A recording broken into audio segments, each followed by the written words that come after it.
من الشیطان الرجیم بسم اللہ الرحمن الرحیم۔ سورہ جاثیہ 45ویں سورت کی 21 آیات ہو چکی تھی اور انشاءاللہ آج یہ سورت بھی ختم ہوگی اور 25 پارے بھی انشاءاللہ ختم ہوں گے۔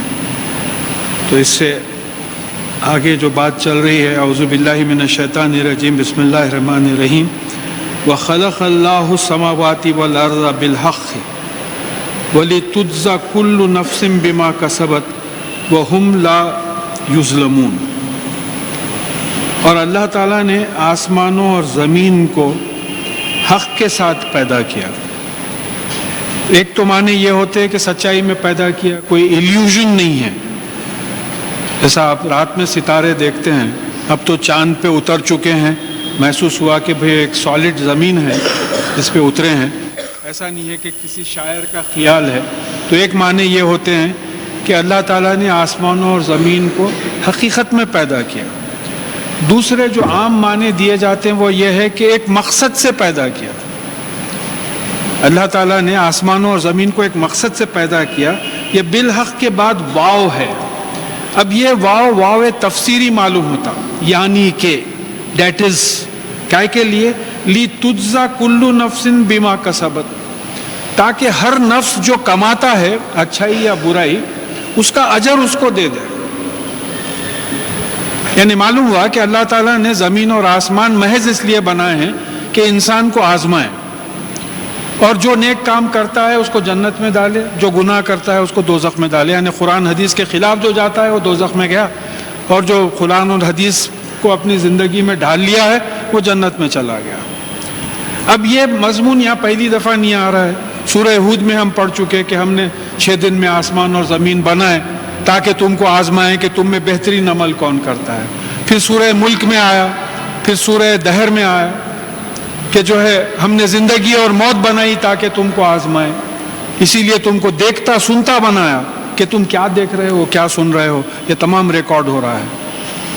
اور ہم تم کو نطفہ امشاج سے بنائے ہیں تاکہ تم کو آزمائیں۔ تو یعنی کئی جگہ یہ مضمون آیا ہے کہ یہ زندگی کا مقصد ہمارے آزمائش ہے، اس میں جو کامیاب ہوگا وہ جنت میں جائے گا، جو ناکام ہوگا دوزخ میں جائے گا۔ تو میں اس سے پہلے بھی بول چکا ہوں آپ سے کہ میرے کوئی غیر مسلم دوست مجھ سے پوچھے تھے کہ بھئی اسلام میں مقصد زندگی کیا ہے؟ بھئی ہمارے پاس تو مقصد یہ ہے کہ پچھلی دفعہ کچھ گڑبڑ ہو گئی تھی تو پھر بعد میں اس کی جو ہے کسی کو سزا مل رہی، کسی کو جزا مل رہی۔ آپ لوگوں کے پاس مقصد کیا ہے؟ ہمارے پاس مقصد جو ہے زندگی کا آزمائش ہے۔ یعنی ہم ایگزامینیشن ہال میں ہر لمحہ، ہر مومنٹ اس وقت میری آزمائش ہو رہی ہے کہ میں شو بزنس کے لیے بات کر رہا ہوں یا اللہ کی بات پہنچانے کے لیے بات کر رہا ہوں۔ تو یہ بات ہمارے ذہن میں رہ جائے۔ وَهُمْ لَا يُظْلَمُونَ، اور تاکہ ان پہ ظلم نہ کیا جائے۔ ایک فیئر چانس دے دیا ہے۔ زندگی کیا ہے؟ ایک فیئر چانس ہے، ظلم نہیں ہے۔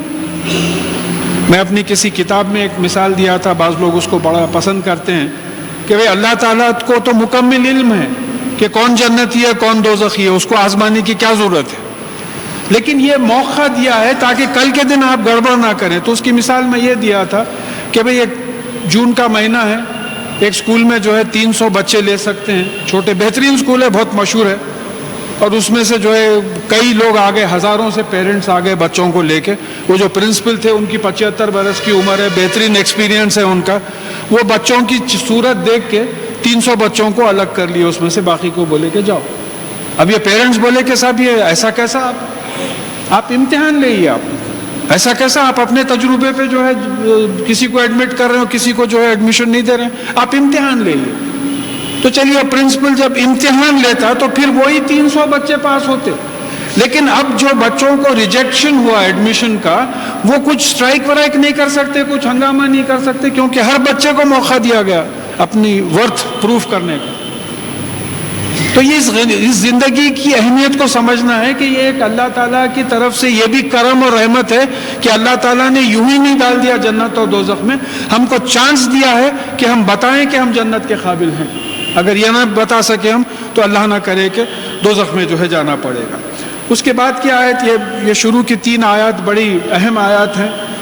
میں نے دنیا بھر کے جو فلوسافیکل مائنڈز جن کے ہیں ان کے لیے، افرأیت من اتخذ الہہ ہواہ، کیا آپ نے اس کو دیکھا جس نے اپنی خواہش کو اپنا الہ بنا رکھا.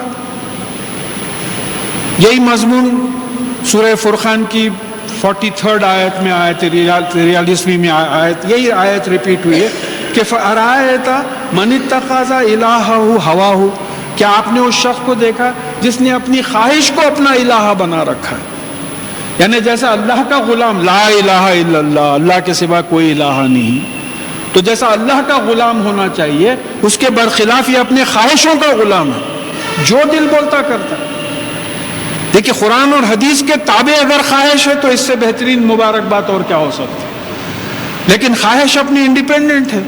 تو اس کی جو ہے سورہ فرقان میں تشریح نہیں ہوئی تھی، یہاں تشریح ہو رہی ہے، یا میری سمجھ میں غالباً وہاں نہیں آیا تھا.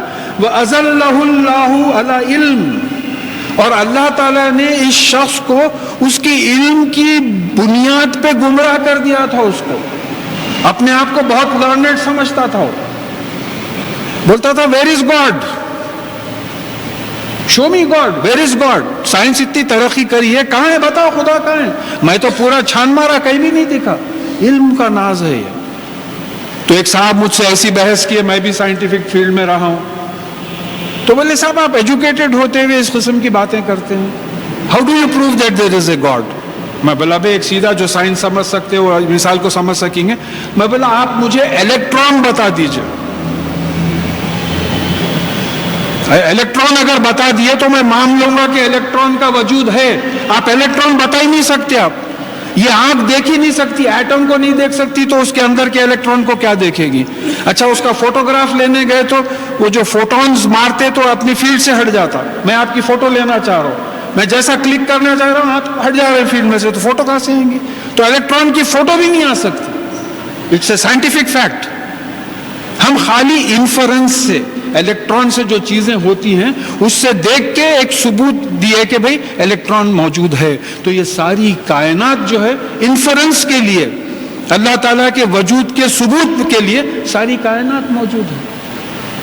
تو یہ جو لوگ ہیں یہ اپنے علم پہ جو ہے اللہ تعالیٰ نے ان کو جو ہے گمراہ کر دیا ہے. اور پھر اب اس کا وہ بتا رہے ہیں ریزن، وَخَتَمَ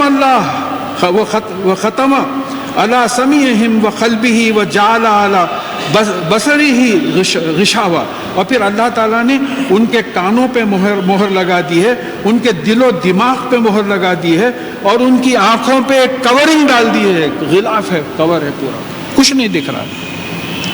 تو معلوم ہوا کہ یہ سنتے ہیں لیکن ریلیجیس انفارمیشن فلٹر ہو کے جاتا ان کے دماغ میں. دیکھتے ہیں، سورج کی تعریف کرتے ہیں، سورج کو بنانے والے کی تعریف نہیں کرتے ہیں، آنکھوں پہ وہ فلٹر ہے. اگر آپ کے لوگوں کے پاس کسی کے پاس گرین چشمہ ہے دھوپ کا، تو اس میں اس کی پوری فزکس یہ ہے کہ وہ پورے کلرز کو فلٹر کر دیتا، خالی گرین کلر کو جانے دیتا ہو، اس واسطے گرین دکھتا ہو. کسی کے پاس اگر اورنج کلر کی گلاسز ہیں تو وہ صرف اورنج کلر کو جانے دیتا، باقی کے تمام کلرز کو فلٹر کر دیتا.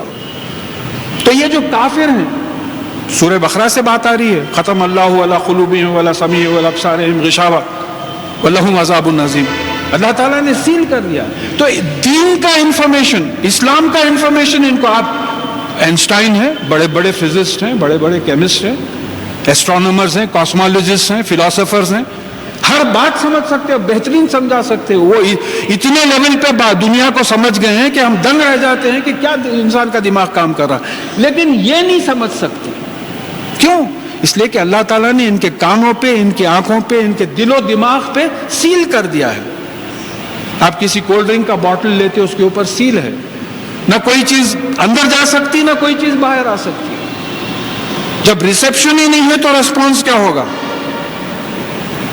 تو یہ بات سمجھنا ہے کہ اتنے، اب جیسا بعض لوگ بولتے بھئی اتنے قابل لوگ ہیں، قرآن پڑھنا چھوڑیے صاحب. میرے پاس 3 ٹرانسلیشنز ایسے انگریزوں کے ہیں جو عربی سیکھ کے قرآن کا ٹرانسلیشن کرے، بعض تو فرینچ سے کرے، فرینچ میں، انگریزی سے پہلے فرینچ میں ہوا تھا، اور انہوں نے اسلام قبول نہیں کیا.